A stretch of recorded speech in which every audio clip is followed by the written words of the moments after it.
You're going to want a single place that tells you how much you spent, how many leads came in, how many closed, how much revenue generated, and the return on the investment. You're not just climbing trees, you're climbing destiny. Yeah. All right, welcome back to the Branching Out podcast, where we cut through the bullshit and talk about what actually grows your tree business. I'm Justin Rademacher, founder of Arborist Marketing Pros, and today we're going to tackle something that quickly eats away at the profits for almost every company I talk to, and it's tracking. The problem is that most business owners don't know where their leads are coming from. They might say they're coming in from Google or word of mouth or referral or my website. But here's the truth. If you're not tracking the exact source, if you don't know the path and you don't know what happens after the first contact, then you're flying blind, and blind businesses waste money. So the first thing I want to talk about today is the illusion of we get leads, right? The problem is you might know that the phone is ringing, you know that forms are coming in, but you don't know exactly which campaign, which ad, which keyword pulled that customer in. So what happens? You might spend money on Google ads. You might spend money on search engine optimization. You might spend money on direct mail. I know that there's a few vendors in our space that do very well with direct mail. And when the revenue goes up, you kind of, you pat yourself on the back and you say, everything is working, it's going good. But the question that we really need to answer is, which part is working? Is it the direct mail that's working, but the Google ads aren't working? Or is it the different segmentation of Google ads that is working? Which one's working and which one is burning cash? And if you don't track everything, then you can't answer that question. You're just basically guessing. I've personally seen companies that have paused a campaign that was driving profitable jobs, that was getting them booked. And it's because they didn't know. They looked at their budget, they looked at their credit card statement and saw, holy cow, I'm spending, $5,000 a month on meta ads, and I don't really feel like it's working that well, even though that was the source of the majority of their jobs. I've also seen companies, put thousands of dollars into ad channels that just don't pay dividends. They just don't generate returns. And, direct mail is one of the ones that I commonly see with that, but also like little sponsorship things. Listen, there's no shortage of businesses trying to sell advertising space, especially to service-based businesses like tree companies. So you really have to be careful about where you invest your marketing dollars, not because you're necessarily going to get burned every time, but because it could be better spent elsewhere.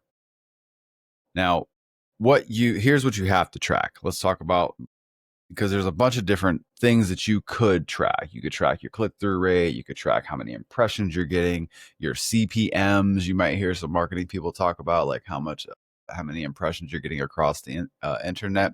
But here's the things that you as a business owner absolutely need to track, and what you're going to need. You're going to need call tracking numbers on every ad channel. I don't care if it's digital ads, if it is a billboard on the side of the road, if it's an ad in your local newspaper. I don't care. We need to track with a call tracking phone number. And that's every ad channel. So Google Ads, LSA. LSA stands for Local Service Ads, which is Google Guaranteed. It's big in the tree care industry and most other service-based businesses. Search engine optimization, banner ads, whatever. That way you know exactly what made the phone ring. So if they call in from, a ad channel, you can attribute that sale to the ad channel. The other thing that we have to consider is website form tracking. So not every lead calls you. Some leads are going to your website and they're submitting a form online, and you're getting back a hold of them because you got a little email notification. So what was the tracking? What was the channel that drove that specific lead generation tactic, right? And then CRM attribution. This is where I think we lose a lot of companies, is when we start talking about things like a CRM. All a CRM is, it stands for customer relationship management, but that's not important. It's just a platform that you use to keep track of all the customers that you've worked with. A lot of companies that I work with before working with me were just keeping track of all this in a notebook, right? Like they had a notebook that they would jot down the customers they did, all the jobs. Maybe they had paper contracts they kept in these big boxes, and that was how they kept their data.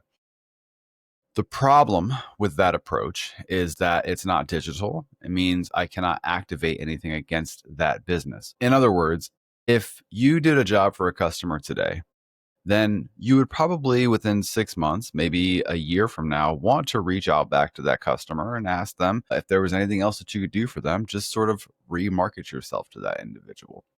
If you don't have any sort of a system in place to do that either automatically or programmatically, then you don't have a business where you're actually touching your customers on a regular basis. Now, you could argue and say that, well, I pay my receptionist or I pay a salesperson to go through all of these contracts on a yearly basis, but that's a whole heck of a lot to manage when you could just purchase a CRM system that will do it for you. And there's a lot of them out there that will get the job done. Jobber is one of them that's pretty big in our industry. Single Ops, if you're a larger company, is a great option. House Call Pro is another option that we see on a pretty regular basis. But there's an unlimited amount of CRM systems out there. We internally, we use something called Go High Level, probably Lead Connector. You may have heard of it. And I know a lot of other agencies in our space also use Lead Connector just because it's pretty simple and it has a lot of features baked into it. Now, I'm not selling different CRM systems. What I am trying to get the point across is you need to have tracking in place and attributed in your CRM so that you can actually pull dollars and cents, right? Because the other thing that I want to make sure that we cover is it's not just about leads, because I can give you 1,000 leads a month that are, garbage leads that come from places where people don't actually want leads from. But it's about how many good quality leads turn into good paying jobs for you. And that's where your ROI measurement comes into place. So don't just track the lead.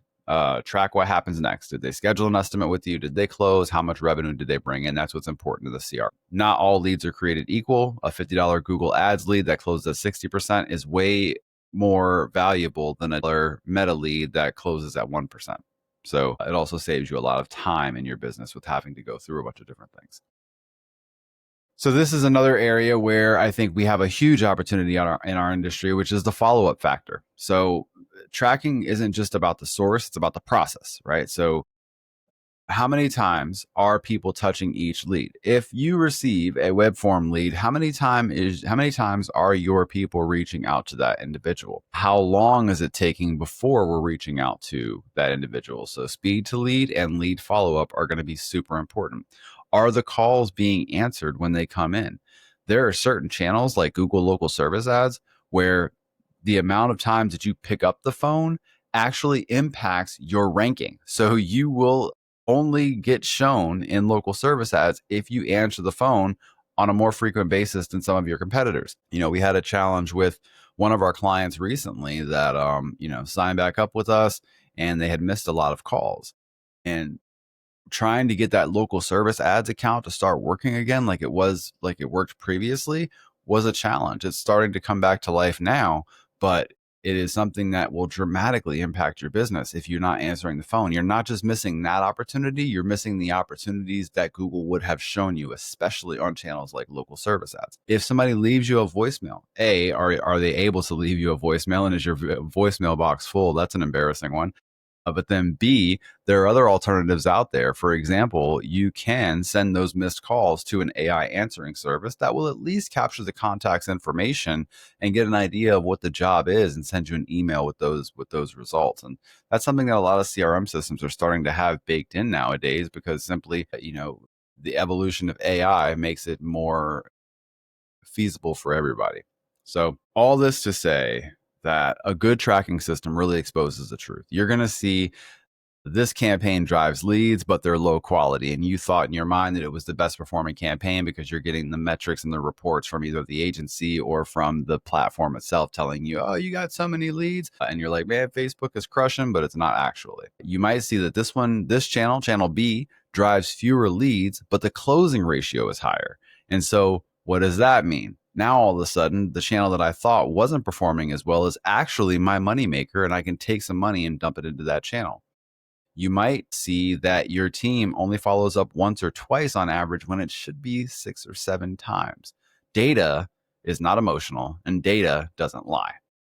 So the next thing that you want to be able to do is to build your dashboard. Now, I know that I'm talking about CRM systems and some pretty advanced tracking technology and systems and things like that, but you can get really, really bootstrappy even if you're not a tech genius. You can do something as simple as a Google spreadsheet, Google Sheets, and you can set up a little dashboard that you keep track manually of all the leads that come in and where they're at in the process. How many times have I reached out to this person?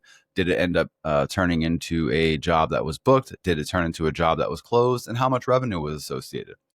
From there, you can YouTube, you can Google how to create a pivot table, and very quickly, you'll be able to have a report that shows you each one of your lead sources, not just your lead sources, but the actual revenue associated with each one of those lead sources. I have created one that tree service companies can use. It's a template. I'll link it in on the YouTube for this video so that you can just go ahead and it'll be in the comments. You can just go ahead and copy and paste it and make it your own. But something as simple as that, it doesn't have to be, single ops or jobber. If you're just getting started with tracking your data, but you are running some sort of advertising, you do have some sort of leads coming in. Maybe you even have walkers that are going out and you're not real sure who's performing the best. Maybe one closer has a much higher closing percentage. Maybe one closer has a higher average job value because they're giving better estimates. All of that data is valuable and can be leveraged if you have all of your data in a database. So when you build your dashboard, you're going to want a single place that tells you how much you spent, how many leads came in, how many closed, how much revenue generated, and the return on the investment. When you have this data, I'm telling you, take the time. It might even take you, let's say it took you 6 hours to figure this all out, right? Because I've done it before. It would be very simple for me to spin up a spreadsheet. But if you had to, if I'm putting myself in your shoes and maybe you're not a tech genius, right? Maybe you're not a whiz kid with computers, maybe spreadsheets or something that you haven't even done before. It might take you 6 hours to make a simple dashboard, but that 6-hour time investment is going to pay you in dividends because you'll be able to see where your business actually is. Not, theory and what I think and my subjective opinion, but actual data that shows me that this channel is what's generating the most revenue. When you have this, decisions get simple. So you get to do more of what works and you get to cut out what's not working. So I think something that's important is that before we move on, quick pause. If you're listening right now and you're realizing that you don't actually know where your leads are coming from, or worse, you're just guessing, that it's time to fix that right now. At Arborist Marketing Pros, we build tracking systems that show you exactly what campaigns are working, how many leads are coming in, and how much revenue each channel is driving. If you want to, you can book a free session with me today at arboristmarketingpros.com. We will map out your numbers, we will find the leaks, and we will show you how to turn your marketing into a predictable growth engine. All right, let's get back to it.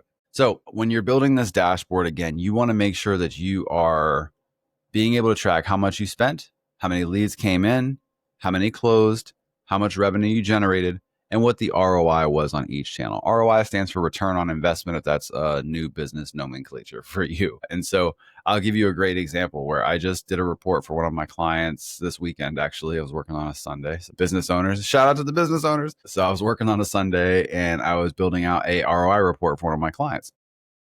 On that ROI report, we realized that they had, so far this month, they had about 17 leads that came in from Google pay-per-click, and they had about 17 leads that came in from Google local service ads.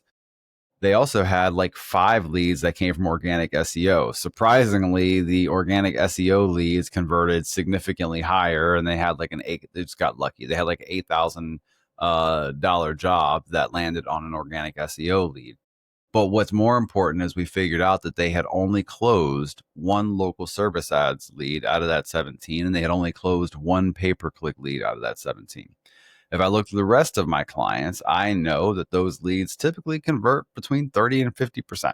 So there is a leak, right? There is a follow-up issue, whether it is we're not answering the phone, whether it is we are not doing a good enough job handling the customer once they call in.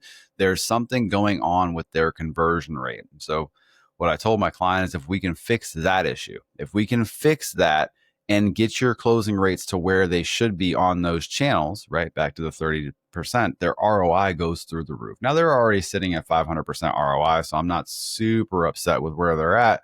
But if they were able to fix some of those leaks, we'd be easily in the 800, 900% ROI. And that's when we can scale, because when we have those sort of numbers on the table, then I can say, let's go ahead and double down on your ad spend on these channels so that we can drive even more business in. But that's the important part of tracking is as an agency, I don't, I don't care how much money you spend on Google or how much money you spend on Meta. I just want to make sure that where we're spending your money, you're actually generating revenue on the backside of it. Or else, what was the point, right?